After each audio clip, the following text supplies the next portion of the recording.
barriers. Those barriers could be linguistic or cultural. And the fourth point is to enhance attractiveness and competitiveness by encouraging,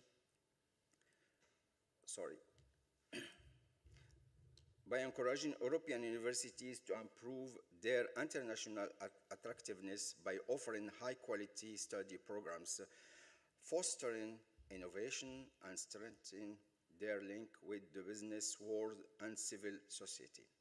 The fifth point is the expansion of European university, which should promote collaboration across different academic disciplines. These foster a holistic and interdisciplinary approach to solve complex societal issues. And the last point is that the European Union encourages the creation of centers of excellence within European university where cutting-edge research and innovation are promoted. So these will bring me to what is happening in Europe. The European education display a diverse array of universities which are known for their academic excellence. And for this, collaborative partnership among European universities are crucial in advancing European education, research, and innovation by enhancing the collective expertise, resources, and cultural diversity of the region. This partnership will enable university to achieve greater impact and tackle complex challenges more efficiently.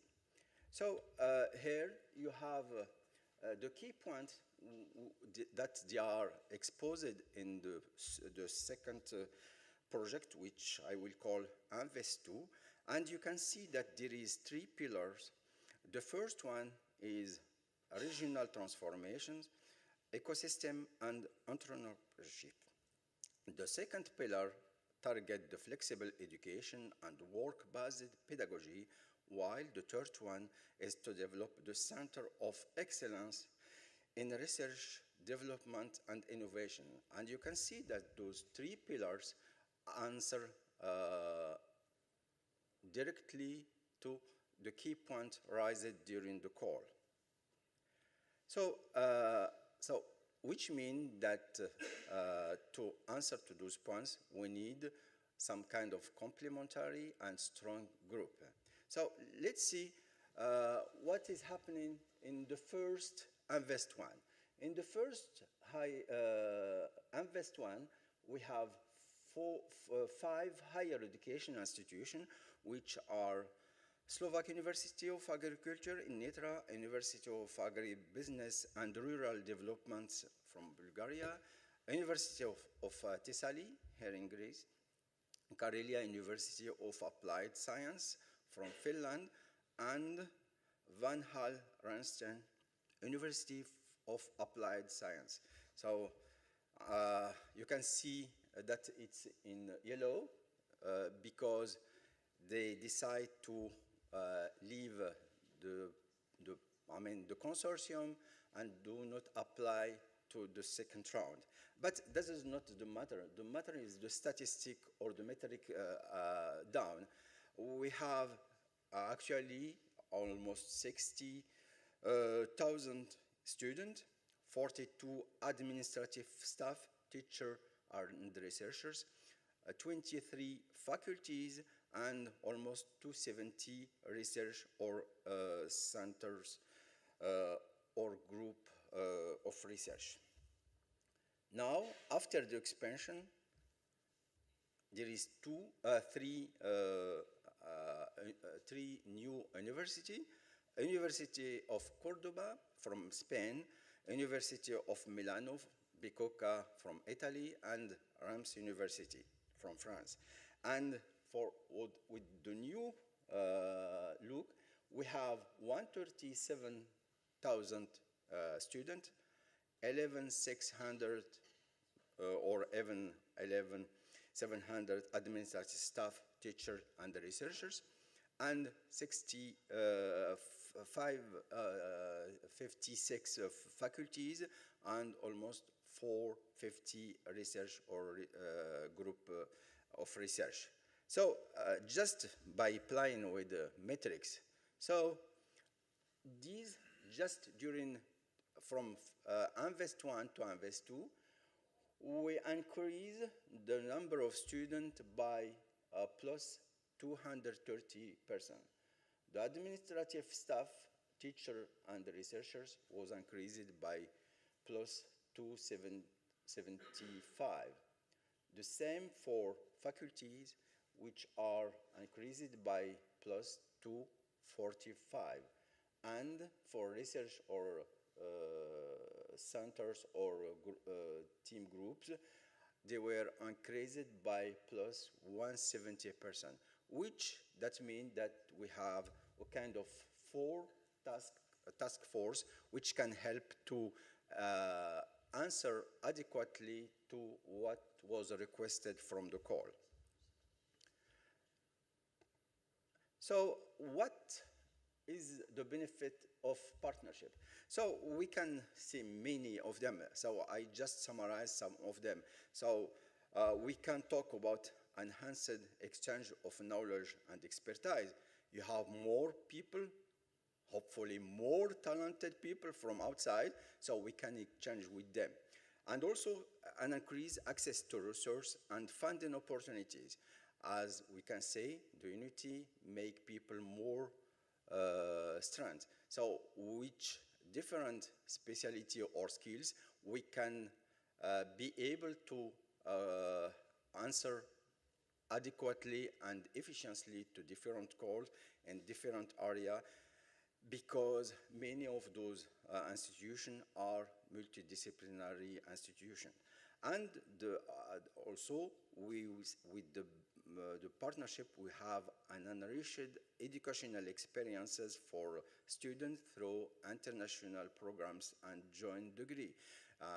Why I am telling this? Because the experience that we can face in France will be helpful to, like in Greece, and vice versa, or what is coming out from Milan or Bicocca could be like applied in how to say in Bulgaria, and we just for people who were during the presentation, I mean the preparation of the call or the proposal, we talk a lot of about macro-credential, and we talk the experience of Milano Bicocca in this sense, which means that when we are bigger, we can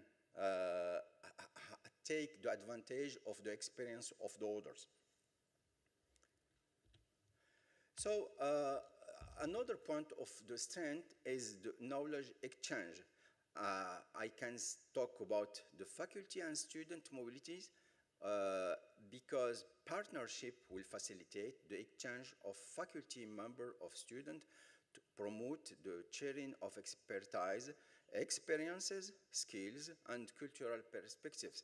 And when we have bigger, if you can see, I mean, the surface, what was interesting, I had to indicate the surface of the different universities.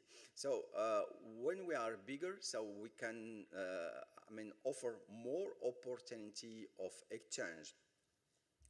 The joint research project, I already talked about it, but collaboration will enable universities to conduct research projects collectively, fostering cross-pollination of idea and interdisciplinary approaches.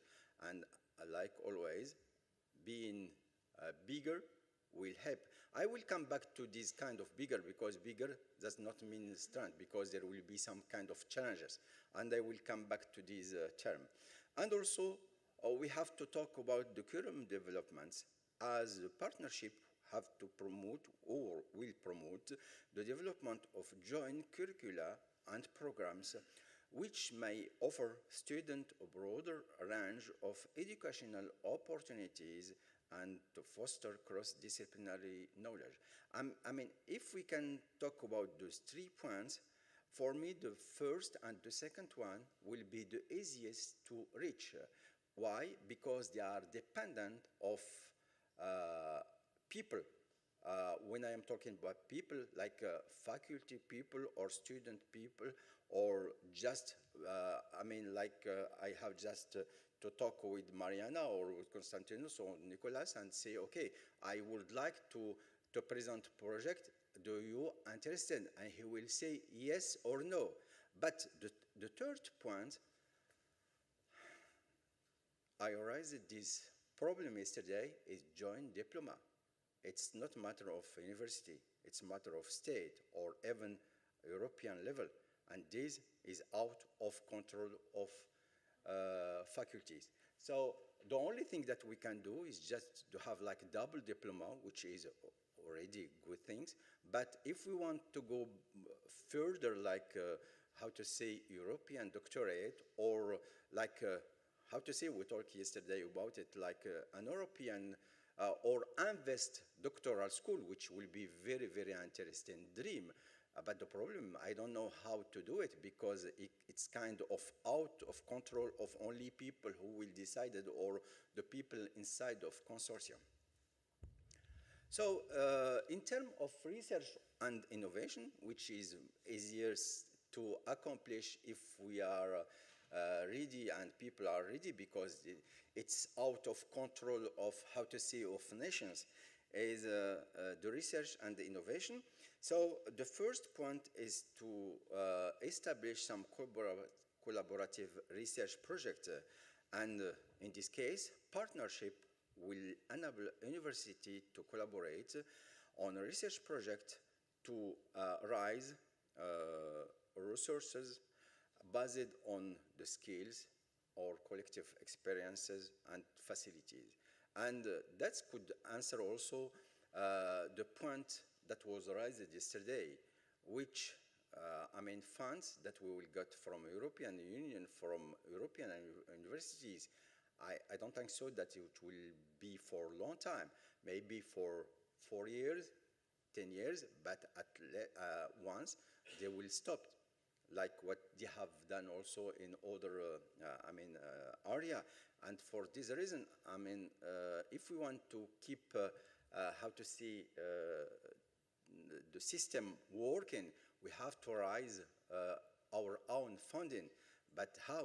In this case, research could be a kind of alternative. And that is directly linked to the second point with access to funding. As collaboration will increase the opportunity for securing research funding from European and international resources. And we know recently, since a few months, there is some specific calls which are directly devoted to European universities. So we have to take this advantage to apply. And the advantage to have bigger consortium that will cover many areas of research, which will be easier to find the right people to answer to the right call. And also the technology transfer, that is my last point here, is that the partnership will facilitate the transfer of knowledge and technology and enabling the commercialization of research outcome and fostering innovation. And could be also just transfer knowledge and technology between collaboration. Yesterday, Omeros, when he explained the different technology that he is developing, so it will, when he will be delivered, it will be also benefit to other members of the consortium. So innovation ecosystem. So it will be interesting to take advantage of the partnership to build a link between university and university, because partnership should bridge the gap between academia and university to foster knowledge transfer, entrepreneurship, and innovation. Just for example, right now, President Macron, last week, he started to, talk about a doctorate of entrepreneurship, which means that student, when he will start, he know that he will become like entrepreneurship, so to rise more startup and more, and that could not be without research and of course innovation after.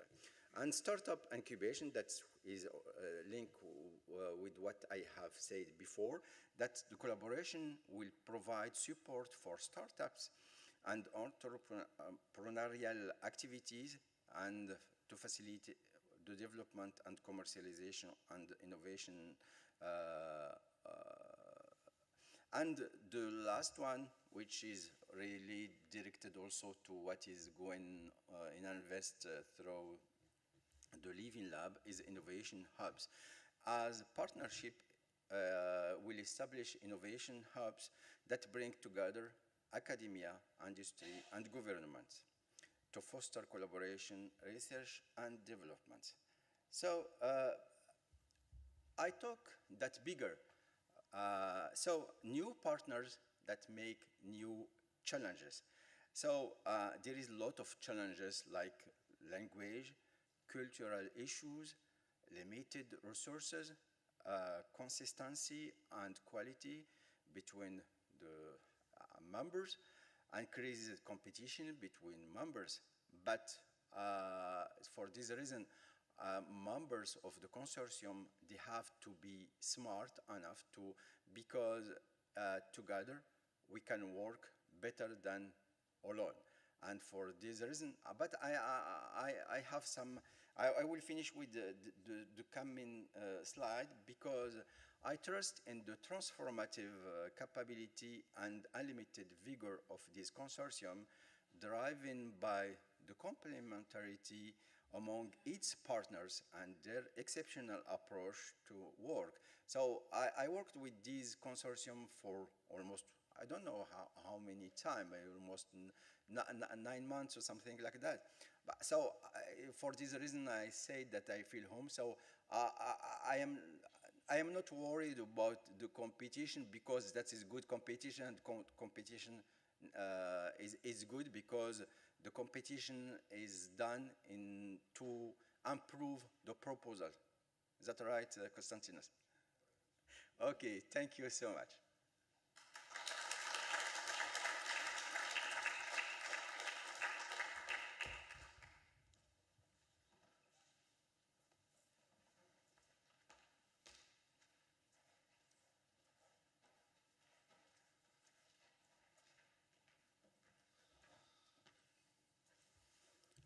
Thank you, Professor Barca, for your nice presentation. Indeed, the new partners are bringing new strengths to the consortium, giving many opportunities to collaborate, both in terms of research, education, and of course, allow for our students to be exposed to more and new experiences. Now we give the floor to our partner from Italy, from University of Milano Bicocca, Professor Passi. She could not be with us, but she will connect through the Teams platform. And we welcome Professor Passi. Hello, Gabriela. The floor is yours.